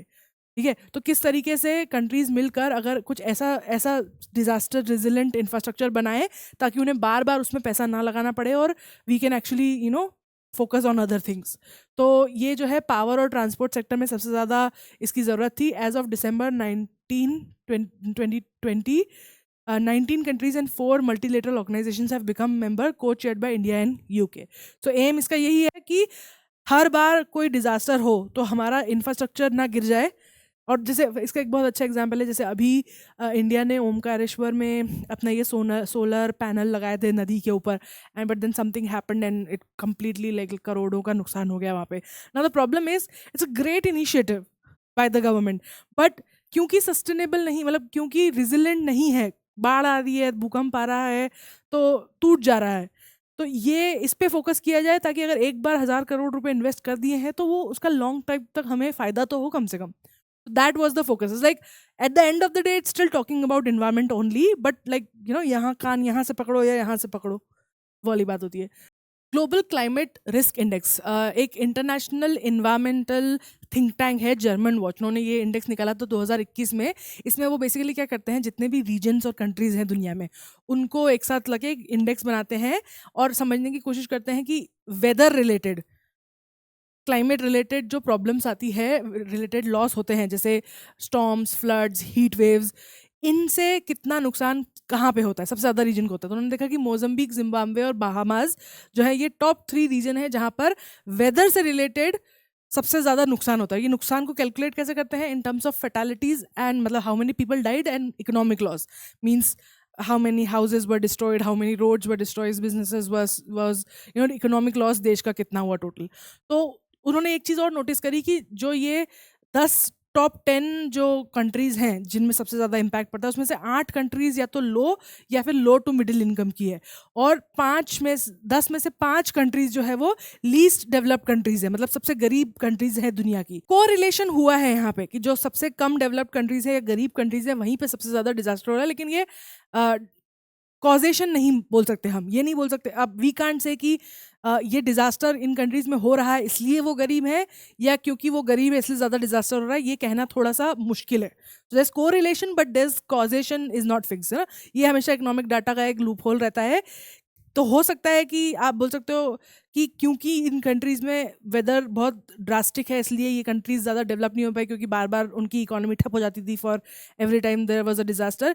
या फिर आप ये कह सकते हो कि जो दूसरी कंट्रीज़ हैं, जो रिच कंट्रीज़ हैं, उनके पास इतना एक्स्ट्रा पैसा होता है कि वो अपने इस सिचुएशन से उभर के आ जाती है, उन्होंने नई टेक्नोलॉजी लगाई है तो अब उनके इतना इन्वायरमेंटल इम्पैक्ट नहीं होता है, बट नॉट स्पेसिफिक। दोनों ही रीजंस हो सकते हैं, we don't know what is the proportion of it. So this basically was still what this gives us an understanding कि भाई कंट्रीज कैसे इन्वायरमेंट पे काम करेंगी अगर बार बार उनकी इकोनॉमी ही उजड़ जाए every time there is a change in the weather और समथिंग. इंडिया की रैंकिंग अच्छी हुई है, पहले 7th थी अब 5th हुई है, but you will notice that in terms of कितना पैसा खर्चा होता है और कितने लोग मर जाते हैं, उसमें you can see absolute loss per GDP and so on. Human development index भी देख सकते हो कि जो कंट्रीज, देखो अब जापान है, जापान में कई सारा लॉस, बहुत लॉस होता है क्योंकि अर्थक्वेक आते रहते हैं वगैरह वगैरह, लेकिन फिर भी देखो ये डेवलपमेंटल इंडेक्स पे जो है 19 है. पर बाकी कंट्रीज देखो they are all pretty low. ठीक है, other than Bahamas 181, 150, 169, 185. That means somewhere we have to work. The idea behind finding this was कि हमें काम करना होगा इस डायरेक्शन में कि जो कंट्री सबसे ज़्यादा अफेक्टेड है उनके पास उस तरीके की टेक्नोलॉजी पहुंचाई जाए, क्योंकि you can not expect countries who are constantly fighting with the weather to contribute in any way. उनकी इकोनॉमी हर बार कुछ बाढ़ आती है तो ठप हो जाती है. कैसे एक्सपेक्ट करोगे इन इकोनॉमीज को कि वो आपके साथ इन्वायरमेंट बचाने में काम करेंगे? इन्वायरमेंट तो उनको धो रहा है तब से. So this is where the idea behind doing this is to find out what these countries are, what their relationship is and how can it be solved. तो अगर कहीं और देश में जैसे अगर बाढ़ आ रही है किसी स्टेट में बार बार, तो दूसरी कंट्रीज जहाँ पे भी बार बार बाढ़ आती है वो कैसे अपने आप को बचा रहे हैं, तो उसको इम्प्लीमेंट किया जाए.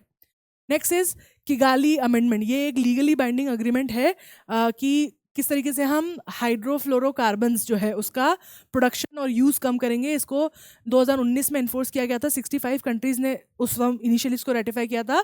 Liberia became the 100th nation जिन्होंने 2020 जुलाई में इसको रेटिफाई किया है. बेसिकली आइडिया ये है कि जो ये हाइड्रोफ्लोरोकार्बन्स जो है it's a replacement use for chlorofluorocarbons और हाइड्रोक्लोरोफ्लोरोकार्बन्स. ठीक है, तो ये जो है पोटेंट ग्रीन हाउस गैसेज होती हैं, और आइडिया ये था कि हम किस तरीके से HFCs का यूज़ कम कर सकें, जो कि एक रेफ्रिजरेंट सब्सटीट्यूट है, उसको फेज आउट कर सकें और हम ओजोन के जो डिप्लीट कर रही हैं ये गैसेस उनको बचा सके. इंडिया ने ना सक्सेसफुली HCFC 141B जो है, जो कि एक पोटेंट ओजोन डिप्लीजिंग केमिकल था, उसको कम्प्लीटली PU फोम प्रोडक्शन से माइनस कर दिया. मतलब वी नो ना कि पहले बहुत बड़ा इशू हुआ करता था, अरे छेद हो गया ओजोन लेयर में, but later on now we don't talk about it. It's simply because countries ने साथ में मिलकर उन्होंने फाइंड आउट किया कि भाई ये गैसेज हैं, ये परेशान कर रही है, इसके कारण ओजोन डिप्लीट हो रही है. सब ने मिलकर अग्री किया, साइन किया, कोशिश करी कि हम दूसरी इन चीज़ों को फेज आउट करें, and finally we are where कि अब हमारी ओजोन लेयर जो है वो ठीक हो चुकी है. तो this is basically good example of countries coming together to do that.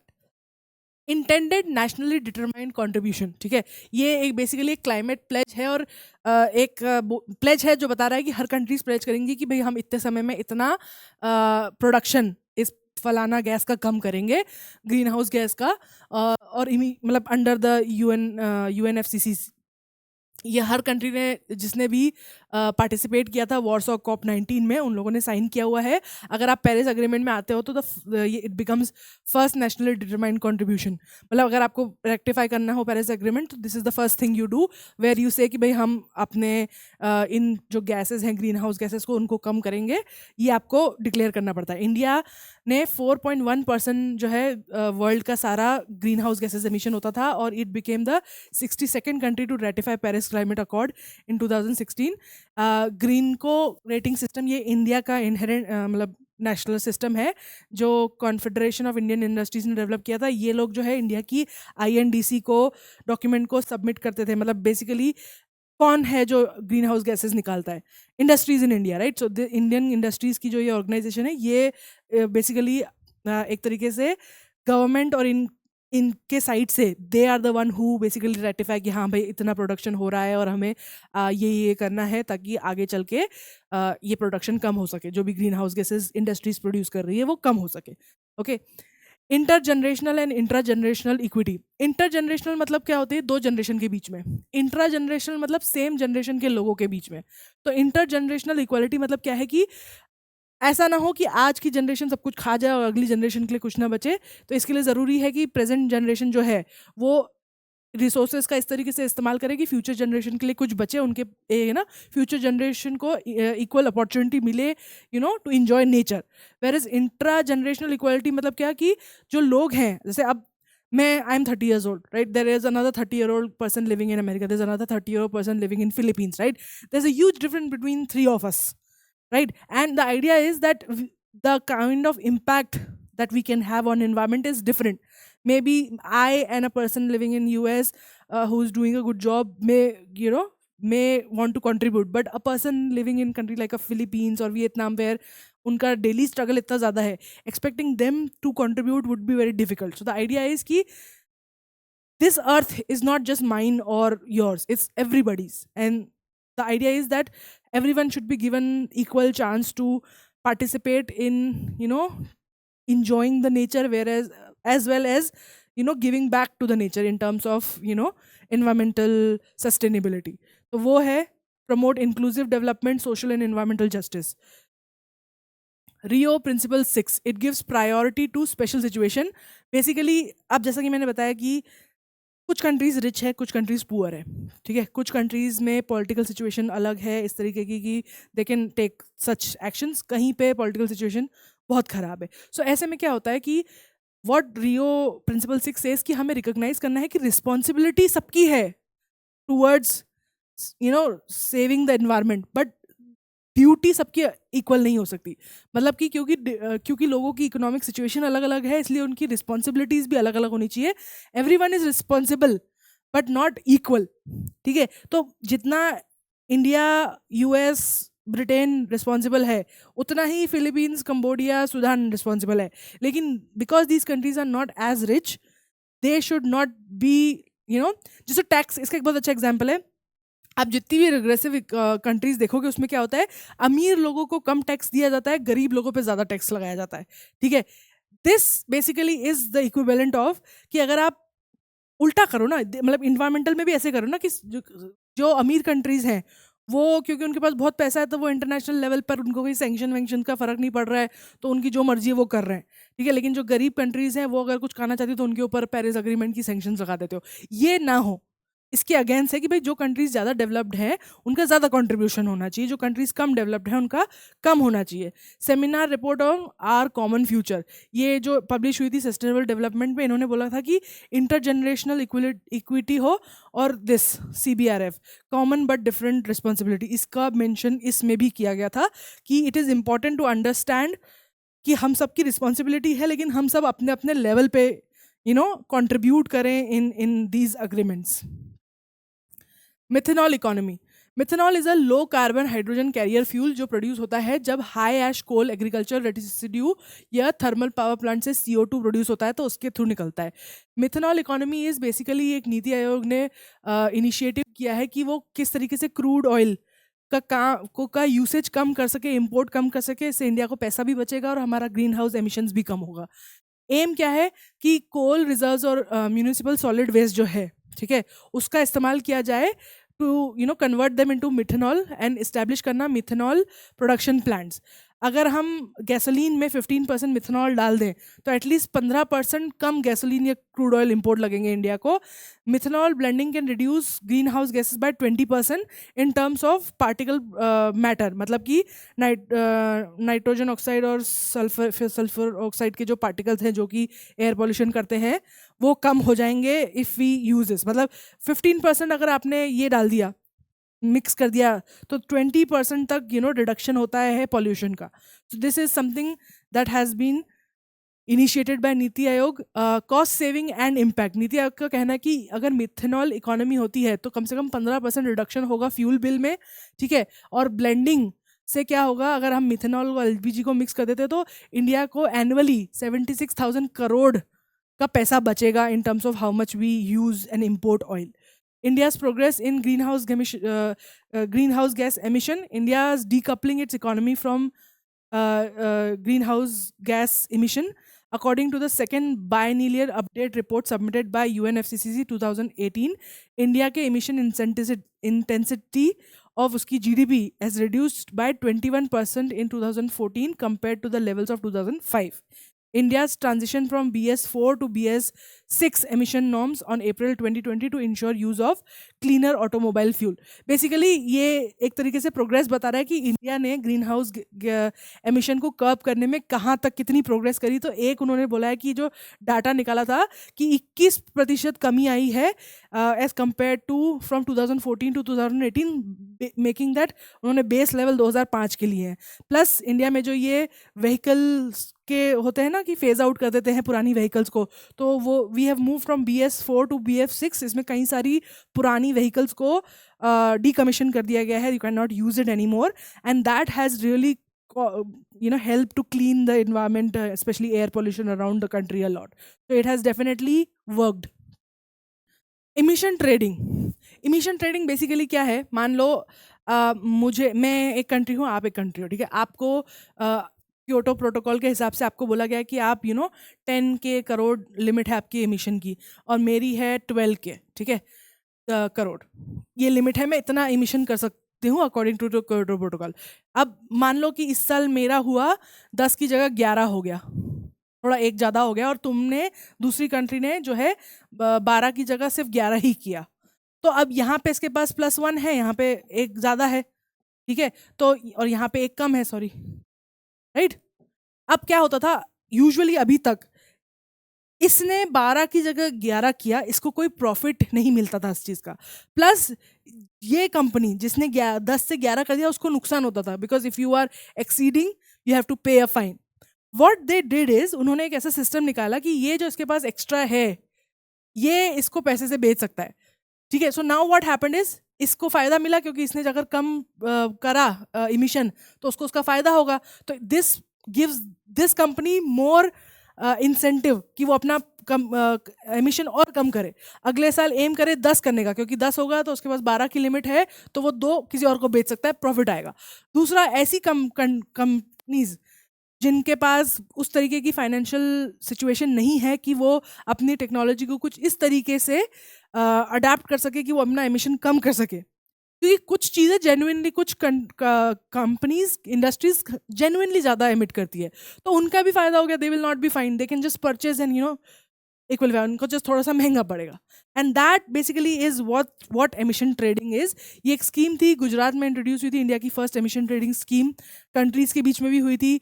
Main M यही है कि जो आपकी एमिशन लेवल है वो क्रॉस नहीं होना चाहिए. आपने जो अगर ये डिसाइड कर दिया कि ये एमिशन लेवल है आपका, तो जो भी इसके ऊपर जा रहे हैं वो जो है जो इसके नीचे जा रहे हैं उनसे ट्रेड कर लो, so that all of us collectively are still at this level. This is a good way to manage it. Okay. Green GDP index जो है ये नेशनल का इकोनॉमिक ग्रोथ को कंसिडर करती है, लेकिन उसके इकोनॉमिक कॉन्सिक्वेंसेज के साथ. मतलब आपने कितना कमाया तो ठीक है, लेकिन उस कमाए हुए के कारण आपका इकोनॉमिकली इन्वायरमेंटली कितना लॉस हुआ है उसको कैलकुलेट करते हुए जब जीडीपी आप निकालते हो तो उसे ग्रीन जीडीपी कहा जाता है. फॉर एग्जांपल, चाइना भले बहुत कमाया हो, चाइना का जीडीपी और जो बोलते हैं ना बहुत हाई हो, लेकिन the cost China has given for all the reverse that are dirty, all the people that have poor health, all the people who have to migrate, all the environment that is degraded, उसको कोई नहीं देखता ना. सब लोग बस ये देख रहे हैं कि हाँ आपका जीडीपी कितना अच्छा है, आपके खर्चे नहीं देख रहे. तो ग्रीन जीडीपी बेसिकली यही कॉन्सेप्ट है कि इसमें आप कितने नेचुरल रिसोर्सेज को कंज्यूम कर रहे हो उसको साथ में इंक्लूड किया जाता है इन टर्म्स ऑफ, मतलब माइनस किया जाता है from final goods and services. Plus कितनी प्रिपेयर्डनेस है, मतलब कंट्री क्या कर रही है सस्टेनेबल इकोनॉमिक डेवलपमेंट के लिए, उसको भी इंक्लूड किया जाता है.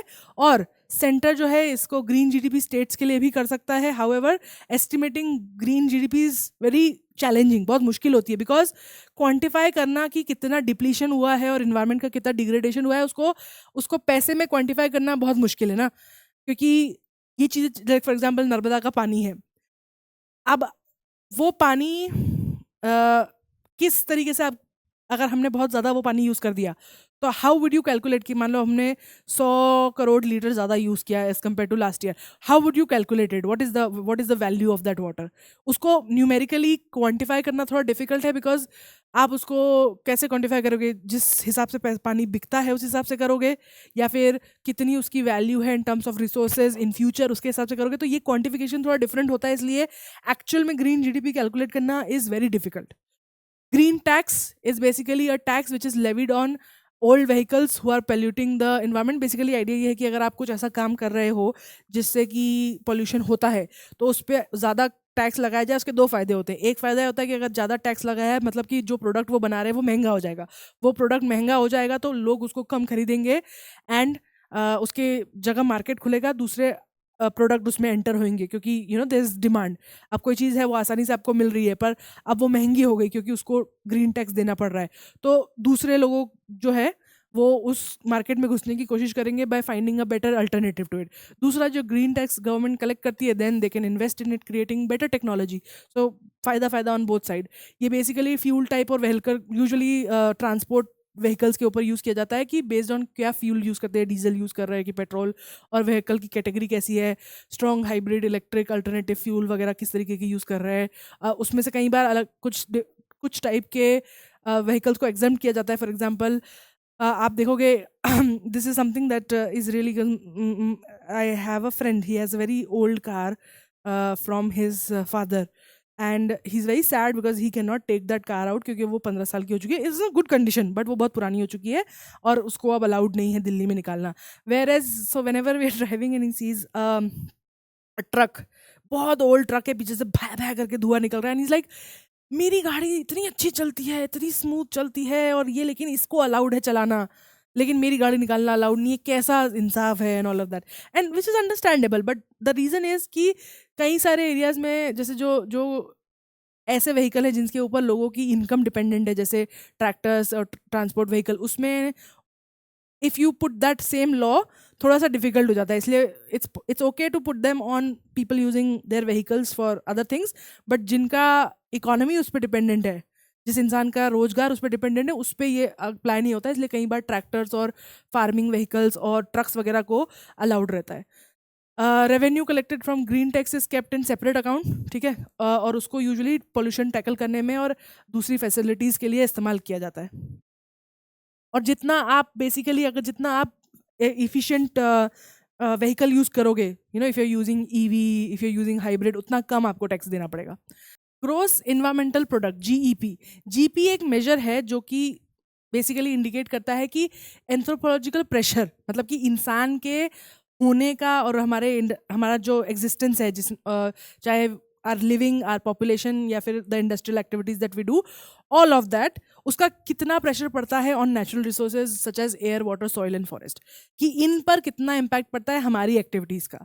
ये कॉन्सेप्ट बेसिकली ये था ताकि हम समझ सकें कि कितनी, मतलब what is the, to understand the need of sustainable development policies, right, कि क्या असर पड़ रहा है हमारी एक्टिविटीज़ का इन चीज़ों पर। तो उसके लिए हमें सस्टेनेबल डेवलपमेंट पॉलिसीज कौन सी चाहिए, कैसे इंप्लीमेंट करना है, वो पता चलता है, समझ में आता है। और ये उत्तराखंड ने पहली बार मेजर किया था सीईपी कि कितना असर पड़ रहा है हमारे नेचुरल रिसोर्सेज के ऊपर। अब कुछ प्रीवियस ईयर्स क्वेश्चन सॉल्व करते हैं। एमसीक्यू क्वेश्चन है, 2016 में आया था। कंसिडर द फॉलोइंग स्टेटमेंट, दो स्टेटमेंट है, ट्रू और फॉल्स बताना है, राइट, कौन सा करेक्ट है। Statement 1 is the sustainable development goal were first proposed in 1972 by a global think tank called Club of Rome. No, Club of Rome जो है सिर्फ किस तरीके से हमारा प्लैनेट चेंज हो रहा है, डिजास्टर हो रहा है, उसके ऊपर बात करने के लिए क्लब था। इसमें गवर्नमेंट्स नहीं थी, these were basically 100 people who were sort of scientists, anthropologists, right? So sustainable development goal तो बाद में आए थे through UNSCCC. So this is wrong. Sustainable development goals have to be achieved by 2030. Yes. अभी इस वक्त जो जिस भी हम बात कर रहे हैं, the end of it is कि हमें जो goals हमने outline करे हैं वो 2030 तक achieve हो जाने चाहिए। तो the answer would be B only.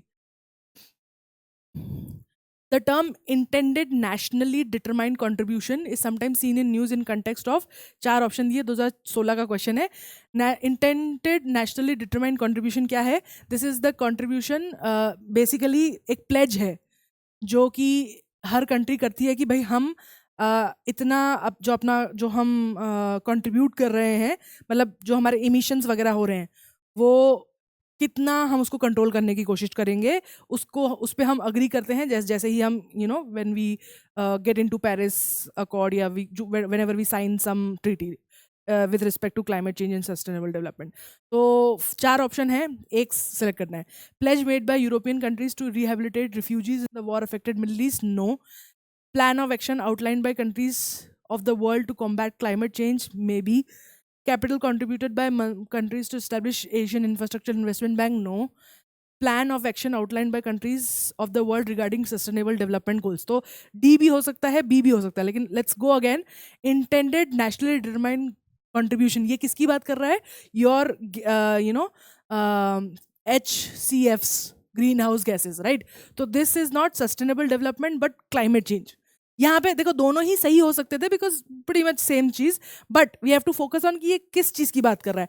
अगर यही बात की जा रही होती फंड की तो then they would have been correct, but यहाँ पे ये जो कंट्रीब्यूशन है this is the pledge specifically कि हम कितना साल में कितना अपना गैसेस का कंट्रीब्यूशन जो है वो कम करेंगे. तो this is why B is the correct answer. It's a plan outlined by countries to combat climate change that is caused by these gases. Next question is with what is the Rio 20 conference mentioned in the news for? 2015 का question था. 4 option है कि Rio + 20 क्यों mention किया गया था. It is a United Nations conference on sustainable development. Yes. It is a ministerial meeting of the World Trade Organization. No. It is a conference on intergovernmental panel for climate change. Rio conference is more about sustainable development than climate change. It is a conference of countries convention of biological diversity. No. So the correct answer is A. Now you have to understand, जब हम बात कर रहे हैं climate change मतलब ऐसे action जो लिए जा रहे हैं to combat problems caused by the degradation. जैसे हमने जो भी CFCs को लेकर किया, जो भी हमने मतलब अगर कोई प्रॉब्लम हो गई है उसको अब सॉल्व करने के लिए हम जो एक्शन ले रहे हैं वो क्लाइमेट चेंज एक्शंस होते हैं. सस्टेनेबल डेवलपमेंट बेसिकली वो होता है कि जब हम आगे जो डेवलपमेंट करना चाह रहे हैं उसमें जब हम पैसा इन्वेस्ट करते हैं to make the life better in future, ताकि हम अगर आगे जो एक्टिविटीज़ करें उसका क्लाइमेट पे असर कम पड़े, वो उसकी अगर बात हो रही है तो वो सस्टेनेबल डेवलपमेंट है. लेकिन अगर कोई चीज़ खराब हो चुकी है उसको फिक्स करने की कोशिश की जा रही है तो वो क्लाइमेट चेंज इनिशिएटिव है. अब कुछ प्रीवियस ईयर्स के मेंस के क्वेश्चन है. एक्सप्लेन इंटर गवर्नमेंटल और इंटर गवर्नमेंटल इशूज़, जो हमने ऑलरेडी बात करी थी कि क्या डिफरेंस होता है. Define the concept of carrying capacity of ecosystem, जो हमने लास्ट में पढ़ा था, GEP. यही है इसमें कि बेसिकली हम कैरिंग कैपेसिटी ऑफ इकोसिस्टम मतलब कि हमारा जो इकोसिस्टम है वो कितने देर तक हमारा साथ देगा और after when it will not be able to take our environment, not be able to take human activities. So access to affordable, reliable, sustainable and modern energy is a sine qua non to the sustainable development goals. ठीक है, वो कह रहा है कि जब तक हमें सस्टेनेबल एनर्जी और नहीं मिलेगी रिलायबल, तब तक हम नहीं बोल सकते मतलब हमारे जो ये सस्टेनेबल डेवलपमेंट गोल्स हैं ये अचीव नहीं हो पाएंगे. तो इसके लिए you can talk about India's AI, you can talk about methane model. ठीक है, बेसिकली आइडिया ये है कि अगर आपके देश में अभी भी गरीबी है और लोगों के पास नेचुरल लाइट्स नहीं, मतलब ये एनर्जी नहीं है to do their basic needs, then you can not really actually मतलब अगर आप लोगों को LPG नहीं प्रोवाइड करो तो ऑब्वियसली वो कहीं ना कहीं से तो पेड़ काट के खाना बनाएंगे ही ना.